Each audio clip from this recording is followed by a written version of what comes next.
You'll hear the music. I'll announce the show, and then you jump in. All right, thank you.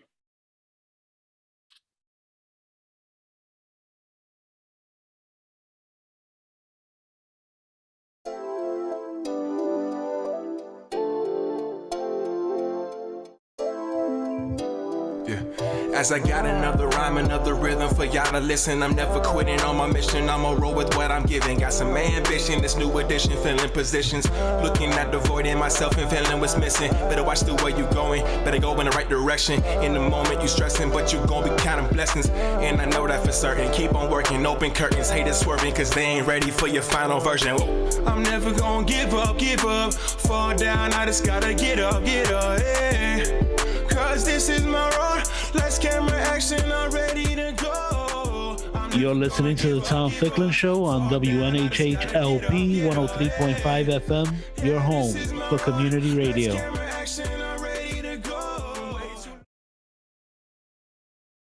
Good morning, everyone. Welcome to the Tom Ficklin Show. My name is Gary Tinney, and I'm sitting in for Tom Ficklin.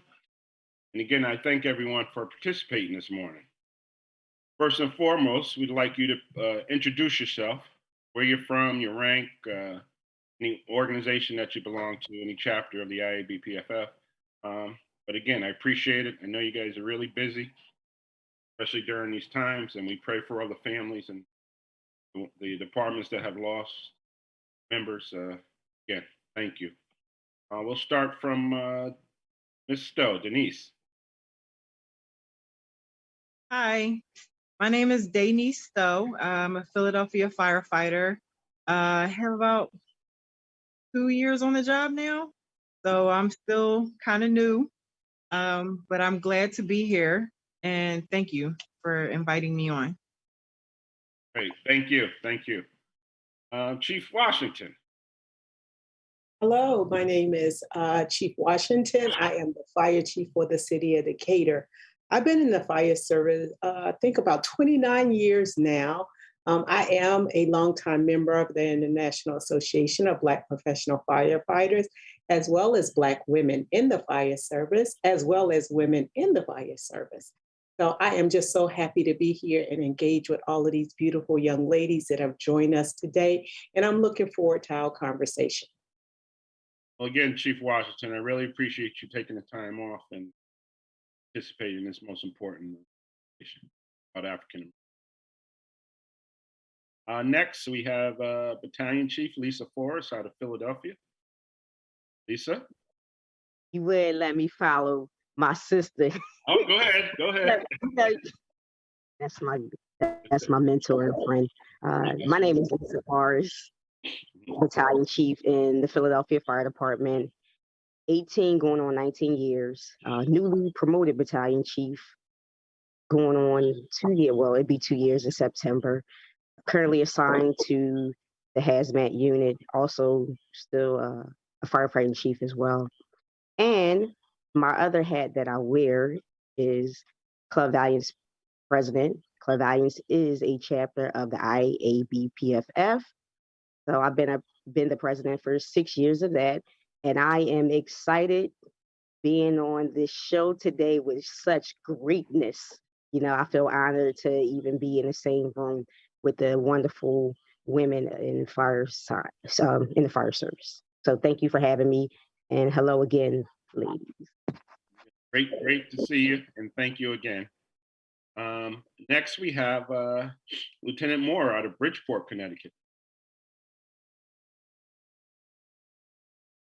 You're mute.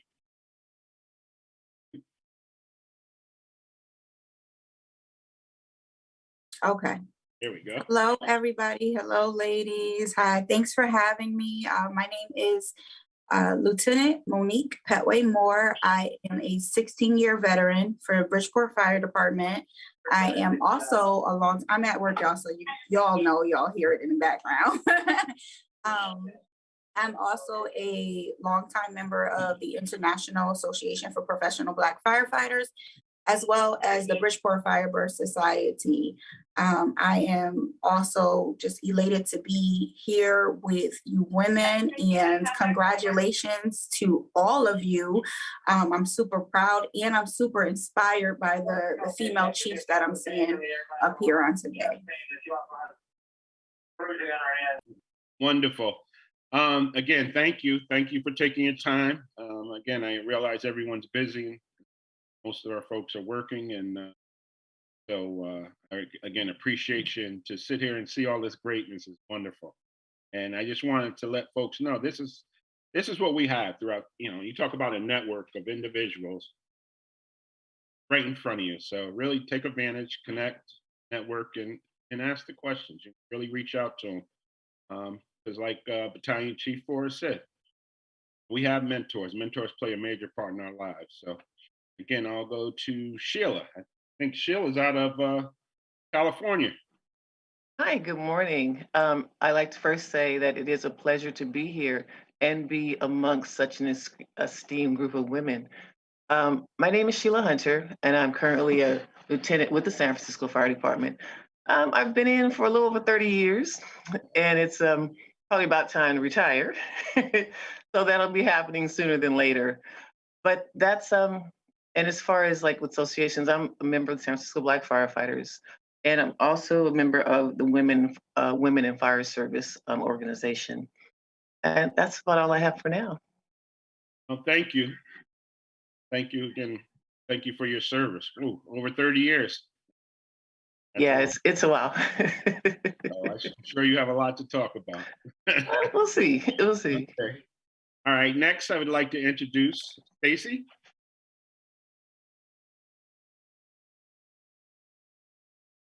Okay, my name is Stacy Carter. I'm a firefighter with the Philadelphia Fire Department. I've been on the job for 7 years, 6 years as a firefighter, a year as an EMT. I am a member of Club Valiance, the Black Firefighters Associate organization. And I'm happy to have been asked to come on today. And just the experience that some of these women have, 30 plus years, that's awesome. So I'm just happy to be on here because my little teeny bit of time, like compared to theirs, it's just awesome. So it's giving me something definitely to look forward to. Wow. Well, thank you, Stacy. Thank you. I know everyone's working really hard, and I thank you for taking the time to participate. And I see that Miss Kalila, just promoted to captain recently out of Baltimore, Maryland. Morning, Kalila. Uh-oh. Kalila? All right, we'll get back to Kalila. She probably stepped away for a while. I'm pretty sure she's working also. Lots been going on in a lot of the major cities, unfortunately. I know Baltimore just had a tragic, Baltimore, Philly, numerous places. Pray for other families. So I'm going to start off. My question number one is, it's from your perspective, please identify one of the most difficult challenges African-American women face in the fire service. So I'll go to Chief Washington. All right. So this is an outstanding question. I think one of the biggest things is being treated fairly. For some reason, there's a stereotype against us as African American women that we are angry. We are placed in some of the same positions that our peers are placed in, and our reaction to the situation. They usually tag us as angry Black women. But when our peers do the same thing, then they have great command presence. And that's just one example, but I think a lot in the fire service, when we look back, there are several things that we don't get the same consideration as our male counterparts, our male peers, and others. There's a different standard for us. And, all we want is fair and equal treatment. We're not asking for anybody to do anything special for us. Just treat us like you treat everyone else. Thank you. Does anybody want to comment on that, on her response? Okay, we'll go to I just wanted to add, just piggybacking off. I'm Denise. Okay. Just piggybacking off what she just said. Just only, I think the the aspect of just treating us fairly, like as we can all do the same job. I know I've experienced guys, trying to change my position on a truck based on what they think I'm capable of doing, on a ladder. And I just thought that was kind of funny at first, but then I had to look at it like, wait a minute. And then there's instances when, guys will take a tool or something like that, thinking that they're being chivalrous, chivalrous. I don't know if I'm saying that right, but I'm just like, all right, I understand that point of view, but I can do it. I appreciate it, but I can do it. I mean, just to follow up what you just mentioned too. Again, you have so much experience here, Yeah, I and think it's you an know, isolation. and individuals that have survived and persevered in the service for 25, 30 some odd years. So that speaks to itself. I mean, that was a challenge that if I were in a room and someone mentioned something about the abilities or not having the abilities to do, I would tell them, I'd say, I'd rather have that young lady there instead of you covering my back. And I've said that many times because folks just got out of line. Unfortunately, I was raised by my mom and three sisters, and I'm a baby. So when it comes to the Queens representing, I'm a staunch supporter of women, especially women in the fire service and in any type of leadership or position. And I just can't imagine what you face, not only as a woman, but after the African American woman fire service. The challenges go beyond. I think we'll hit on that. Can I jump in and just add just one little thing to that? One Sure. of the other things, psychological things, is isolation, because many times you are the only one, which within your station or within your division or within your, maybe even within your battalion. And just sometimes the days can be long because sometimes people don't even talk to you, or there's limited interaction, and it can start. Actually, it can start. Let's see, what's the best word to use here? It can psychologically, it can start messing with your mind, for lack of a better way to phrase that, because you are the only one. And then another thing is constantly having to prove oneself to show that I can do the job as a woman, but also like as a Black woman, because like I say, you do already come into the job and there is some preconceived notions about you. So sometimes it can be rather difficult. Absolutely. Proving that you are enough, that what you come to, when you come to the table, that your authentic self is enough. Absolutely. Yeah, and as I think that our makeup, I know that our makeup is different as women. We are nurturers, and Sheila said something big. As we're put sometime on this island by ourselves, and as nurturers, that's just not how we as women um, are made of. And, mentally, that can be a huge bearing on your everyday life when you're put on this island, when you're used to, you know, um, bringing everybody together, making everything right, wanting everybody to get along, working as a team. And then now you sat on this island by yourself. And mentally, that's a huge hardship in the professional environment when you feel like, oh my goodness, I'm on this island by myself. If we have an incident, am I going to look behind me and it's going to be somebody there, or am I going to be by myself? So that really takes a toll on you mentally when you're put on that island and you don't know if you'll have that support when you really, really need it. Wow. Thank you for that response, Chief. So the next question, I would like to identify, if you could please identify one experience during your career that made you proud of serving your community. I think everyone can kind of hit on that. Just something that you knew that when you went on that call, you knew you made a difference because that individual knew you were from that community. It just made a big difference in how the incident was taken care of? Mine is most recent, and believe it or not, is not on my paid time. So, as many know that Philadelphia experienced a tragic fire that took the lives of 12 citizens of Philadelphia. So right now we have volunteers from our chapter going out, educating the community on fire safety and putting smoke alarms up. It's been a backlog of 4,000 requests throughout the city. And then with the pandemic happening, things slowed down. Also, the shipment slowed down. So one of my proudest moments serving the community is when I wasn't being paid to do it. When it when I actually sat up there with the other volunteers and gave back to the community that gave so much to me. A lot of times, we get out the community, we make a certain amount of money, we're able to live in different places and do better off, and we forget to look back at the community that actually made us into who we are. So my proudest moment in the community was when it didn't come attached to a price tag.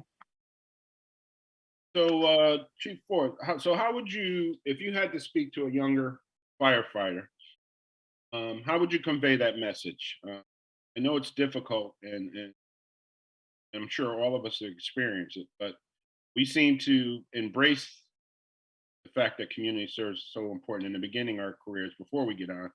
And then some of us, once we get in that position, we forget where we.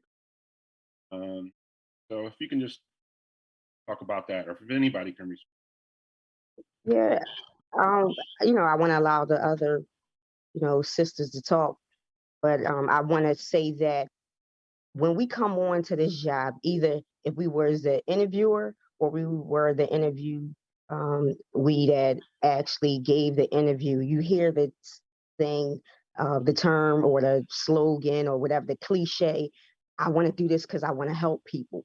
So we got so fixed on saying it, but it does become a slogan. It does become a cliche because sometimes we are in these positions to help people and we're not helping.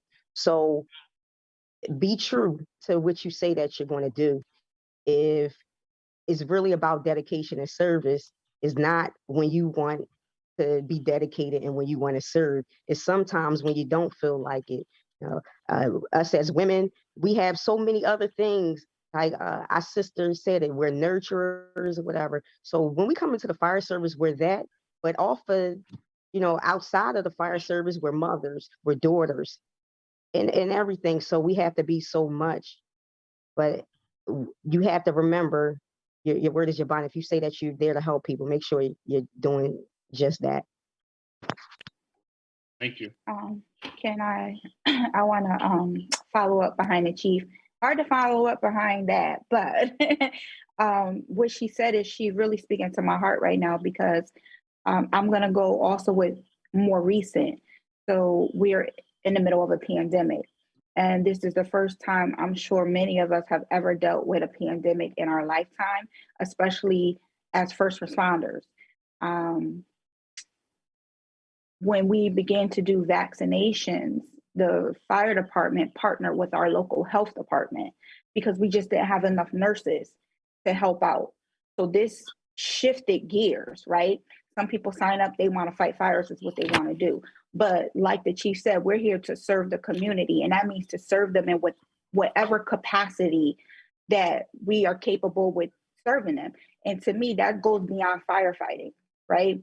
So there's some people that this is what made me proud because I wanted to go out to do this because the people wanted it, right? That's the thing about being a firefighter. People are looking for help from us. They love when we show up. And when we showed up in this type of setting, it just changed the game for me. And to be able to help people that way was different. And I recently got in a little spat with a different officer, because they disagree with us helping. And I'm thinking, I've gone out and done homebounds, meaning I'm risking my own health. We risk our lives in firefighting, right? I risk my health or my family's health to go out to these people's homes and find that they're in hospital beds. They're literally bedbound. They can't get out. So they can't get a vaccine. They can't get a COVID test because they were at home. So we're going to their house to be able to provide this service for them on behalf of the city that's free for them. They're crying. They're grateful. They're like, thank you for doing this. I appreciate you. I know, to see that the people genuinely appreciated that type of service. I don't even have the words to explain the way it made me feel. And now I'm like, yeah, I want to do it. I want to do it. Granted, we do get paid to go out, but I don't do it for the overtime. I could get an overtime or extra money in a firehouse. A lot of firefighters won't put themselves on the front line at that level. They don't want to mask up, gear up, put all this stuff on and do COVID testing. They don't want to do that. So I'm just like, listen, whatever I can serve, I want to do it. And now that I see and I'm able to see the benefit of the community from it, I'm enjoying it. I love it. I still want to fight fires, but I want to go out and get vaccinations and do whatever too, because the community appreciates it. And Gary, I think that the International Association of Black Professional Firefighters, our motto is all that I am, I owe. I live eternally in the red. And I feel like for my 29, 30 years that I've been in the fire service, I've really tried to always go back to that. Yes, we're being paid to do a job. And yes, I have had great pleasure in doing that job.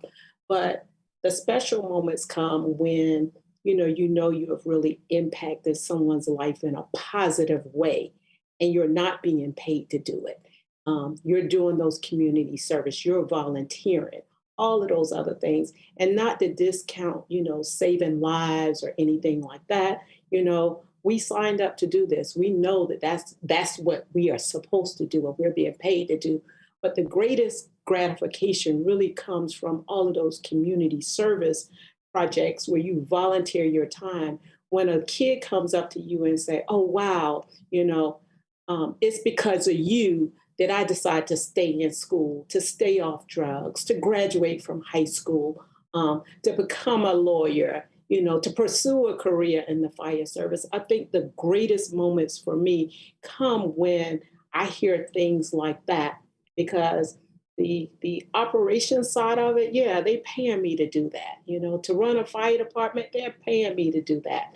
And yes, I have pleasure when all the successes come, but when I hear that I've truly impacted someone's life, I think that that's the biggest gratification of it all. And that's when I look back and say, hey, all the things that I went through, it was worth it because I made a difference in somebody else's life.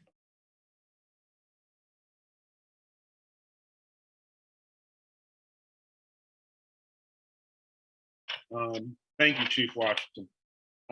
Stacy, I would like you to chime in. You said you were been part of the department for what, 6 years? Yeah, so I've been a firefighter for 6 years. I've been on the department for 7.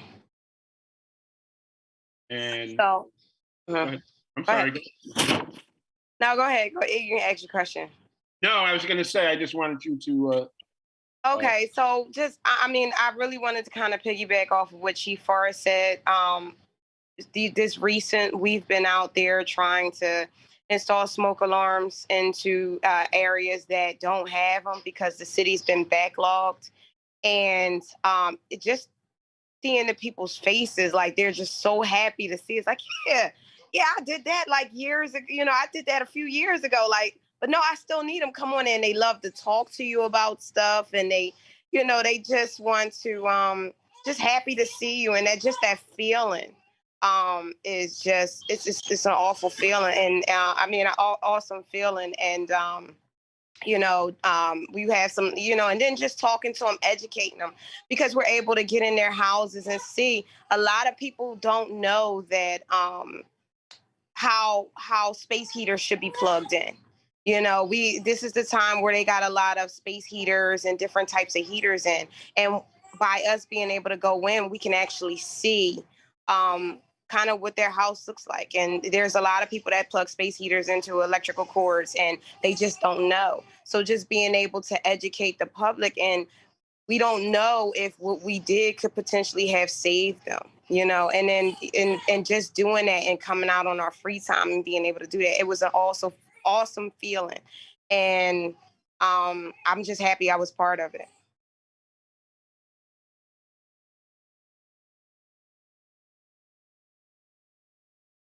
Thank you. Good morning, Kalila. Good morning. How are you? Good morning, Good. everybody. If you could just introduce yourself and speak a little to kind of piggyback off of what Stacy just talked about.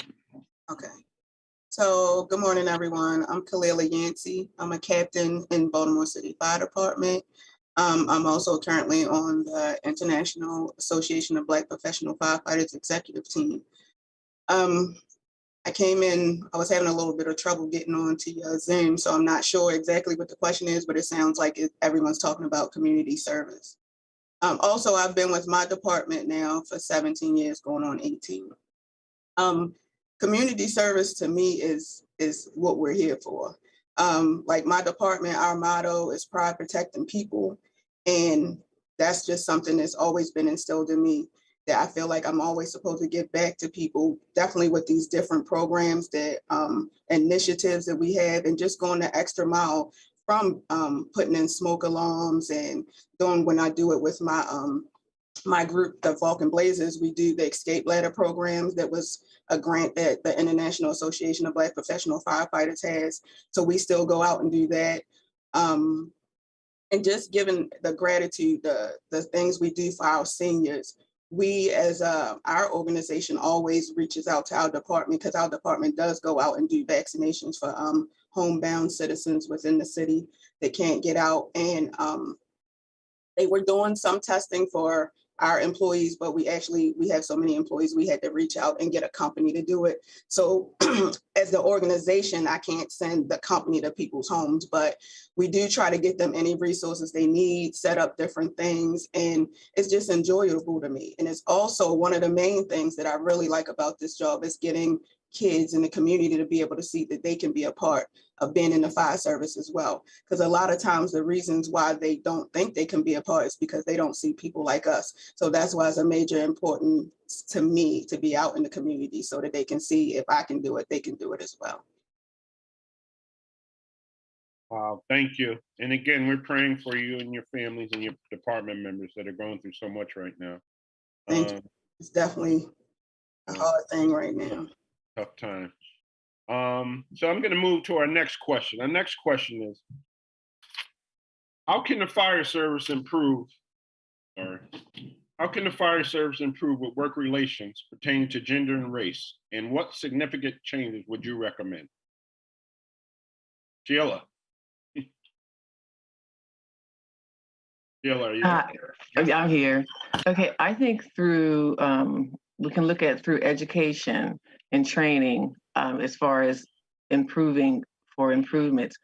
So we're looking at continued diversity training. We could, and that has to be something that has to be ongoing, because you can start diversity training and education, but if you don't continue with this, at some point it falls by the wayside, and then you go back to the way things were. Through different exercises, team building exercises have been helpful.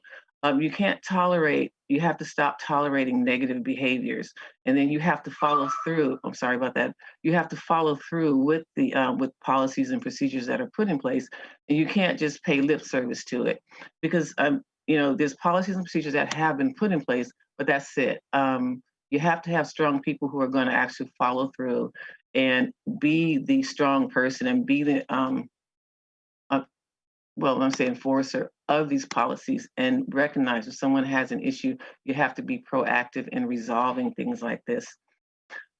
You have to look at setting and enforcing policies which do not promote hostile work environments. And that's a whole umbrella of things that from removing unacceptable materials out of the firehouse that degrade and that may diminish women as a whole, because when you have those things and it's tolerated, you tend to find that the treatment of women also tends to degrade. And one of the big things is that we must continue to be vocal about change, because if we're not vocal about change, we can stand here and we can beat the drum for a while, and then once people forget about it, again, it goes back to the way it was. So it's an ongoing fight. It's an ongoing uphill battle, and it has to continue, and it has to be done. After I'm gone, I mean, people behind me are going to still have to do this in order to keep that change in place and move forward with it, with diversifying everything and bringing more women into the department. That's all I have. Okay, thank you. Chief Washington, you being the chief of the department, what would be your response to that? Yeah, I would piggyback on a lot of what Sheila said. I think that we have a lot of work to do with diversity, equity, and inclusion. For a long time, the fire service felt that they've arrived because they were able to say diversity, but it's not about accepting or saying, it's about what actions are you putting forward to make the change. And you have to have intentional actions when it comes to diversity, inclusion, and equity. And I don't think it's enough to just talk about it. You have to have intentional actions about making change. And until we, as a fire service, as a whole, do that, we're going to keep spinning our wheels, and we're going to keep getting other fire chiefs come and saying, how do I recruit more Black African American women? Or how do I recruit more women? You have to change your process. You have to make sure that if you want that diversity in your department, that you have to have intentional actions to make those changes. It's just not enough to talk about it and to have a few classes about it here and there. It has to be a part of your strategic plan. It has to be a part of your everyday operations if you're going to make change. Okay, then I'm just going to have a follow-up with a quick question pertaining to that. So how about if you have and I've heard this numerous times, leaders of the so-called leaders of departments say that I can't identify a diverse group of African Americans or females that qualify for the. What would you say to that? I say it all the time, and some of my colleagues don't like me to say it, but you have to look at your entry process. There are things that's put in place that are obstacles that prevent us as Black women and us as African Americans. It prevents us to being able to enter in the fire service. One thing that burns my heart and everybody knows is CPAC. I think that you have to have a process, because we used to get hundreds and sometimes thousands of applications for firefighters. So I do understand that there needs to be a process to weed out some of the people so you can narrow your list. I get it, but there is not a need for somebody to enter into the fire service knowing the job and being able to do it faster than everyone else. We as women, our bodies are made different, okay? A lot of times we're not faster than the man just because of the makeup of our body. That does not mean we can't do the job as good as them and sometimes even better than them. So with the processes, the entry-level processes like CPAT, and there are others that don't have a name or acronym behind them, but there are other processes that serve as obstacles to prevent us as African-American women, us as women, us as African Americans in getting in the fire service, because we don't have that long history of, my grandfather was a firefighter, my great-grandfather was a firefighter, and my dad and my uncles. And so there was nobody to really prepare me for the job, okay? So we don't often have that advantage that others have. So when we come to these processes like CPAT, then of course there are going to be people that beat us out, or it might be somebody, or it might be that we don't meet the primary objective of the task. So I think this processes like entry-level processes like CPAP need to be banned if we're really going to diversify the fire service, because every fire department that I know, they teach you how to be be a firefighter. You know, you can't be scared of heights. You can't be claustrophobic. You have to have some upper body strength, but you don't have to know how to do the job before you get there. Thank you. Thank you so much for that. I'm going to go to, go ahead. Oh, go ahead, Nancy. I would like to say something and piggyback on what Chief Washington said, because the chief in my department, when he came here, he felt the same way. I have Chief Niles Ford, and he saw the disparity in the hiring process. So he wanted to change things. So we had got a validated test that's nationally recognized, where it was put together by a company, and then we had people within our department go through it. But the thing that helped him be able to help bring people in is when we do it, we do a mentor session with the people to train them and get them up. Because before, when we were using CPAP, we recognized that people can bring those CPAP certifications from all different places. Well, in the city, most people aren't even exposed to the fire service. They don't have the means to go get those certificates from other places and bring them here within our city to work. So by us reaching out to a national place and getting an accredited test and being able to help the people get through, I think that is starting to create the change that we need within our department to help more women and minorities get in. If I could jump in, I feel the same way Chief Washington does about CPAP. Like, I've been on the job 16 years and I didn't have to do CPAP, but right now we now require CPAP. And I saw a big change once we implemented that requirement. It was about 10 or 11 years before we got another female on the department. They had their arguments. I feel how I feel about it. So what we did was, because we can't just ban it right now, right? It becomes this huge thing. So we did have the city come into agreement to help us build our own CPAP training facility, which currently now I am overseeing. And I am over the recruitment that we're getting ready to launch. And I have to tell you that without this facility, we've recently got a few women on, but only because of this facility.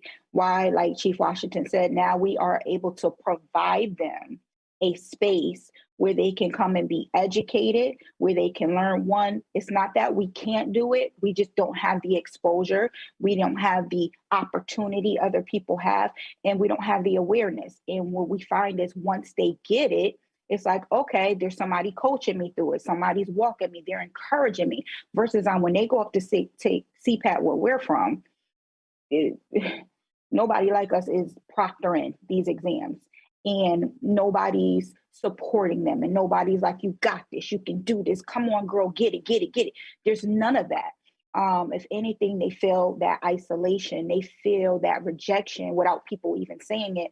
So that right there discourages them. So we're trying to change that. And it's helping our pass rate. I'm still in disagreement with the CPAP, but we have looked for ways to circumvent, to ensure that our people are ready to go take this test, because they're just making things harder. But we have to develop something to get 5-10 steps ahead of them, like we always had to do. And really quick, Cindy, I wanted to touch on that question. I recently was invited into a meeting with a local fire department. They have not one minority on their department. They just got their second woman, which was 20 years later. The first woman, she's retiring, and they're just putting another female on. And I was invited into the meeting because they were asking the question that you asked, Mr. Tenney: what can we do to help our department become more diverse? How do we get more women to come on our department? How do we get more minorities to apply? And the thing was, my question was, why now? This department is not brand new. Why now do you want us? Like, why are you looking for us? Because somebody's forcing you to look for me. Otherwise, you still wouldn't. If nobody had forced your hand, you wouldn't be looking for me.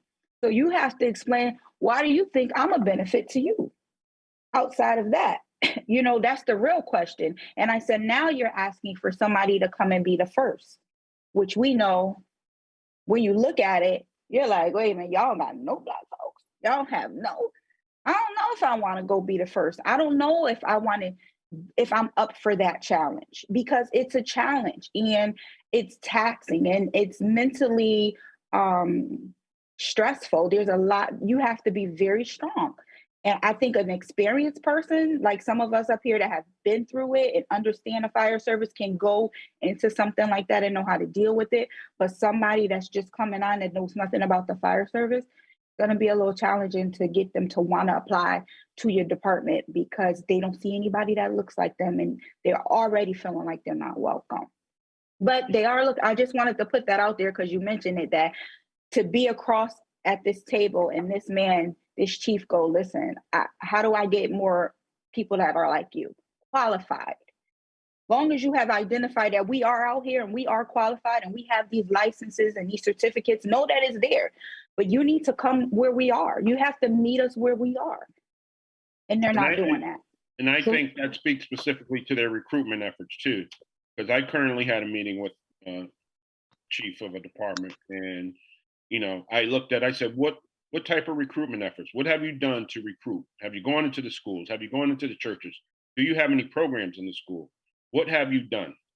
And the data speaks for itself, right? And that goes to my next question, and I want everybody to hit on it, but we have 15 minutes left. Can I say something before we move on to the next one? And I'll make it real quick. But who are setting the qualifications? Who's setting the policies? Who's setting the standards? So you're saying that is recognized is tried and proven, but we got to look at who's sitting on these boards that are making these standards and policies. So I don't care if you're a accredited organization, if you don't have one minority sitting on that board, is it really reputable? Like, is it really the standard we should be going by? So I just wanted to add that piece. Okay, because that goes to the old adage, whether if you're not at the table, you're on the menu. That speaks volume. So the next question, I think each person from each department could kind of nationally, the percentage of females in the fire service is very low. African American females are even lower. How many African Americans are employed in your department? So we could just go from Denise to Chief Washington to everyone from each city. I think Chief Forrest might be more qualified to answer the how many question, okay. But at the why, I can only speak from my personal perspective. I became a firefighter because I witnessed my dad, as a firefighter growing up. I didn't really see too many female examples growing up until I actually started pursuing the process. Then I saw women like, Chief Forrest and other women on the job, not even as medics. I didn't even see the female medics. They were there though. They were there, but they weren't advertised to me. So that's my short answer to why I think the percentage is low, because they're not, when we're recruiting on now it probably is a little different, but I don't think it's enough visual, representation. Thank you. Chief Washington. So right now, at least 75% of my staff are African American. And I think 30% are women. I'm in a unique position. As you all know, there are not very many women African American fire chiefs in the United States. I'm one of 10. And interesting enough, I didn't have to do a whole lot of work as it relates to employing more African Americans. I can say that when I got there, it was the total opposite. I think African Americans only made up maybe 25 to 30% of my department. But I say it's interesting now because Not everybody wants to work for me. Not everybody wants to work for a Black woman. So I did not have, there were no intentional actions by myself to create the change. It just happened because, not everybody want to work for a Black woman. So I'm okay with that. But I did not have to do any hard work to transform my department. Thank you, Chief. I'm going to go next to Chief Forrest and then Lieutenant Moore. So just females in the fire service, in the fire department, that includes fire service paramedics, EMTs, and firefighters. We have about like 12%. And African Americans, period, on the job is about 28%. However, the civilian positions are also included in that number. And I've been trying to get a breakdown of uniformed and civilian. And although we need the civilian employees, I don't take anything away from them, but the numbers are not real as how many are really in the fire service uniform when you combine everything. So to me, that the numbers are a little padded in favor of to say, yeah, we do have women, we have 12%. But if we break it down a little bit further, we know that that percentage is much lower of uniform fire service personnel, but we can't get the number. And then the civilians are mainly women too. So our numbers are being padded to not tell the truth and bring more on. Thank you. For us, we have approximately maybe about 300 firefighters. We don't have fire and EMS combined like that. So these are actual service members. And out of that close to 300 number, 9 are women. And out of that 9 of women, only 3 are African American. And 2 out of the 3 are officers, which is myself. There's another female officer. We're the only 2 women in leadership positions. We have no other women in leadership positions at all. So that's where we are standing right now. We have 2 engineers, which are drivers that are females, but out of that, it's just 3. So there's 9, 3 African American women, 2 Hispanic women, 1, I'm not sure what her nationality is, and the rest are Caucasian. Thank you. Thank you very much. Next, Sheila. Sheila? Yes, I'm here. Okay. So our department is comprised of over 1,600 members. And with the breaking down, it's like 42.2% of white male. We only have 7.8% of Black male. And out of that, we have 1.3% of Black females, which equates to roughly 20 to 21 females out of a 1,600 member department. Those numbers are not very good at all. Our chief recently recognized that. So through a series of peer groups, which my daughter was actually part of the peer group. She's also in the fire department. There was a development of which is the fire racial equality action plan. And with this plan, it's targeting bringing in more women, minorities, and actually bringing the numbers up in order to make the department more diverse. Because for such a large department and have such a small amount of diversity, those numbers are they're staggering, and they're actually is unacceptable.